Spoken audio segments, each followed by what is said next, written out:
ভগবান শিব হলেন হিন্দু ধর্মাবলম্বীদের সর্বোচ্চ দেবতা।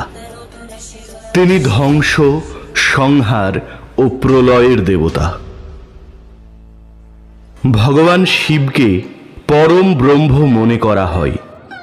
সংস্কৃত শিব শব্দটি একটি বিশেষণ, যার অর্থ শুভ অথবা মঙ্গলময়।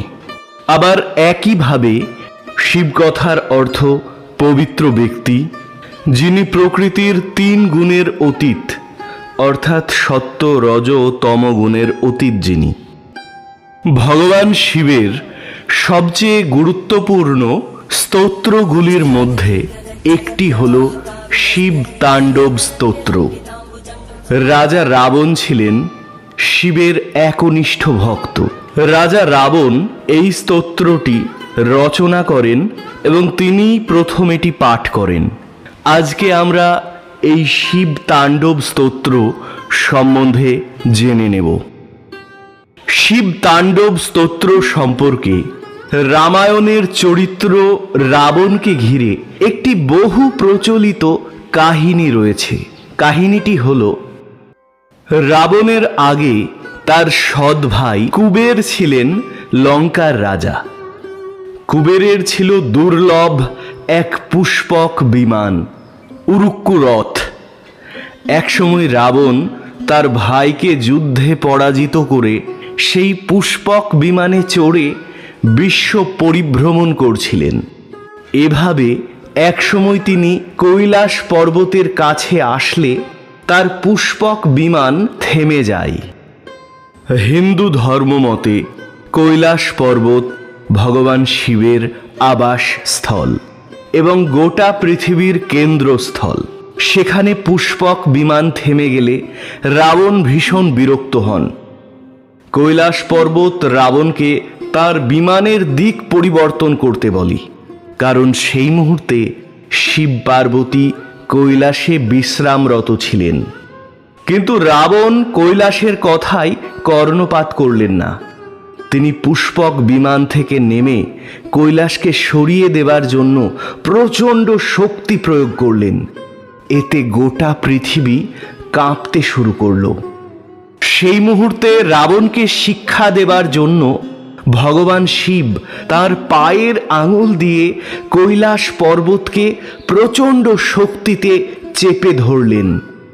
পর্বতের চাপে রাবণের হাত পিষে যেতে লাগলো। যন্ত্রণায় রাবণ চিৎকার করতে লাগলেন। সেই চিৎকার ত্রিলোকের সব জায়গা থেকে শোনা গেল, অর্থাৎ স্বর্গ, মর্ত, পাতালের সর্বত্র শোনা গেল। সংস্কৃতে এই চিৎকারের ধ্বনিকে বলা হয় রব, এবং এই রব থেকেই মহাদেব তার নাম দেন রাবণ। সেই রব শুনে মহর্ষি নারদ সেখানে উপস্থিত হলেন। তিনি সেই অবস্থা থেকে পরিত্রাণের জন্য রাবণকে শিবের আরাধনা করতে পরামর্শ দিলেন। মহর্ষি নারদের পরামর্শ অনুযায়ী রাবণ 14 দিন ধরে শিব মন্ত্র পাঠ করতে থাকলেন।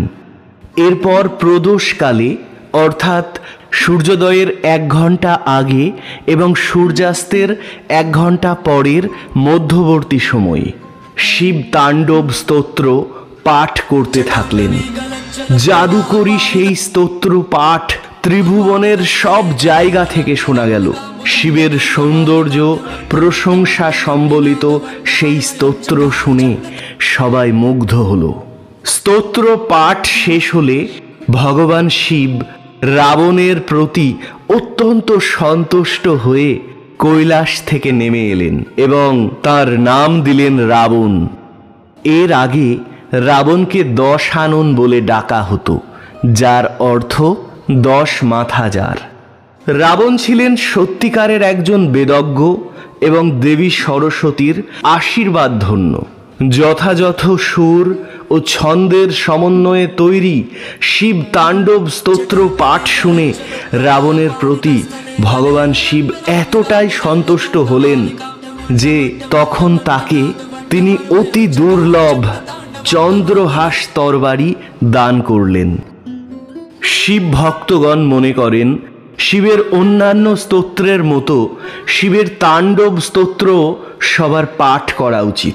তাদের মতে এই স্তোত্রের জাদুকরী ক্ষমতা রয়েছে।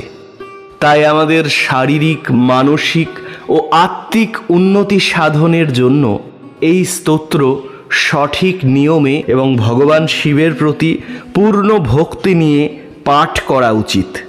তাছাড়া এই স্তোত্র পাঠে আমাদের সুখ সমৃদ্ধি ও শক্তি বৃদ্ধি পায় এবং আমরা নিজেদের মধ্যে শিবের উপস্থিতি অনুভব করি। যে কোনো সময় শিব তাণ্ডব স্তোত্র পাঠ ও শ্রবণ করা যায়, তবে প্রদোষকালে এই স্তোত্র পাঠ করাই উত্তম।